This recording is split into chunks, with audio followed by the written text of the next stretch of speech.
Have you ever wondered why some women struggle to maintain friendships? It's an intriguing question indeed. Friendships are multifaceted, impacted by numerous factors. Traits like character and the capacity to give support and receive feedback are vital. They say friendships are tested, romantic interests come into the picture. The balance is delicate. Loyalty, too, holds a significant weight in maintaining friendships. We all crave loyalty, and its absence can cause strain. These are not mere conjectures.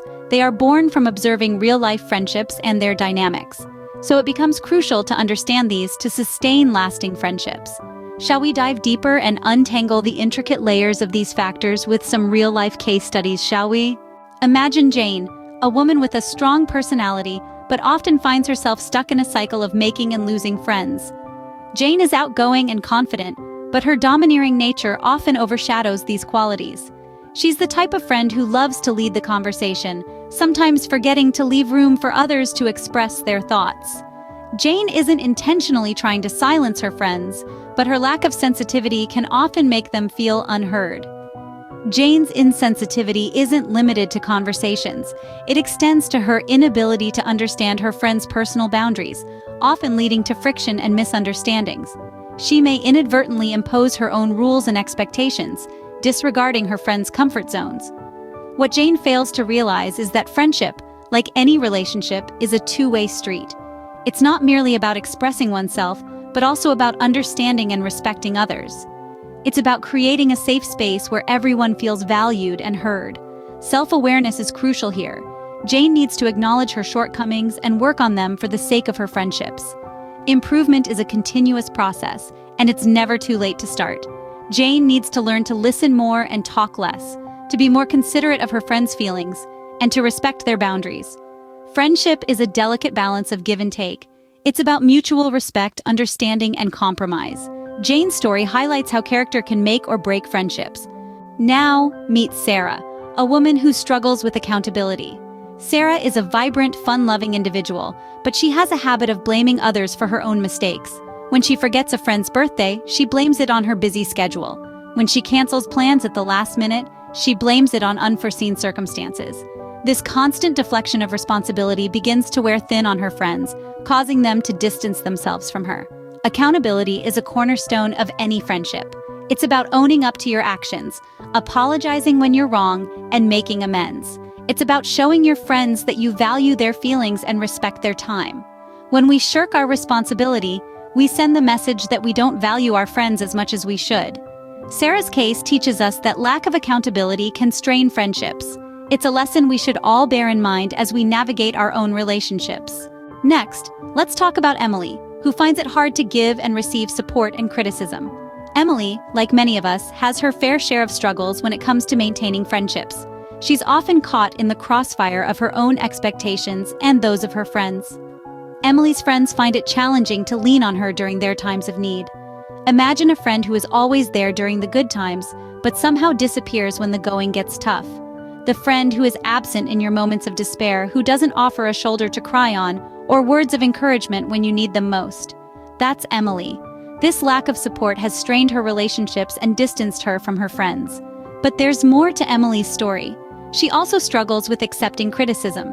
We all know that nobody is perfect, and criticism, when constructive, helps us grow and improve. However, Emily perceives criticism as an attack. She takes it personally, and instead of seeing it as an opportunity for growth, she sees it as a threat.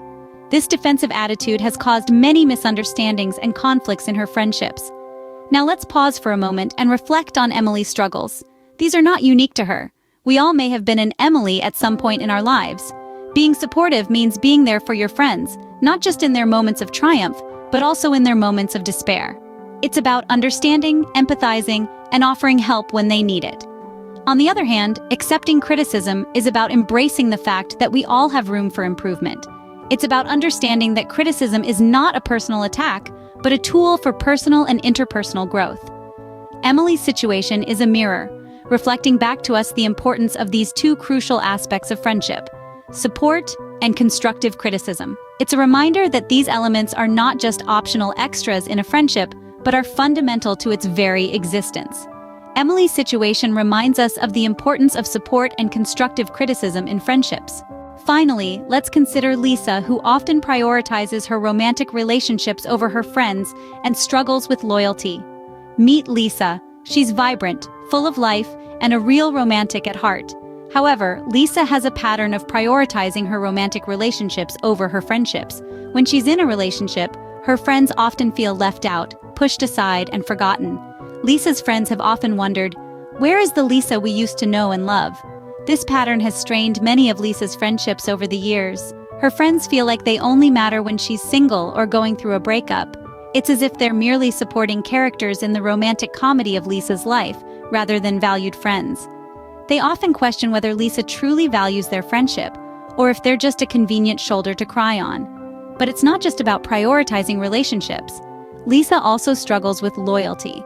When push comes to shove, Lisa often chooses the path of least resistance, even if it means betraying a friend's trust. This lack of loyalty has resulted in some friendships ending abruptly, leaving a wake of hurt feelings and broken trust. Here's the thing. Relationships and friendships both require effort, care, and attention. It's not a zero-sum game where one has to lose for the other to win. It's about balance. It's about understanding that a romantic partner and a friend can both hold significant places in your life. It's about realizing that loyalty isn't optional in a friendship. It's a prerequisite. Lisa's story isn't unique. Many of us may have been a Lisa at some point, or perhaps we've been on the receiving end of a Lisa-type friendship.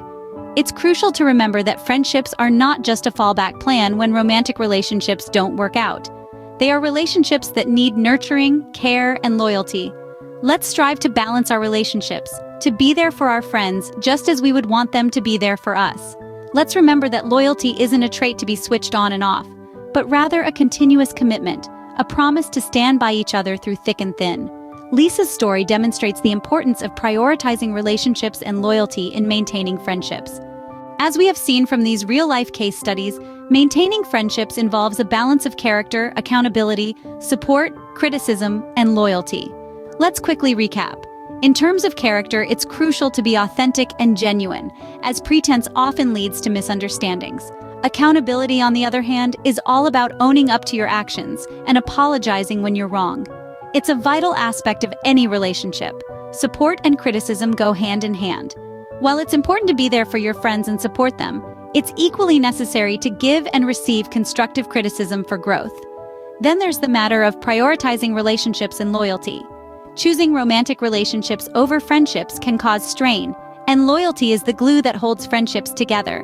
Remember, friendships are a two-way street that requires mutual respect, understanding, and effort. So what do you think? How can we improve our friendships?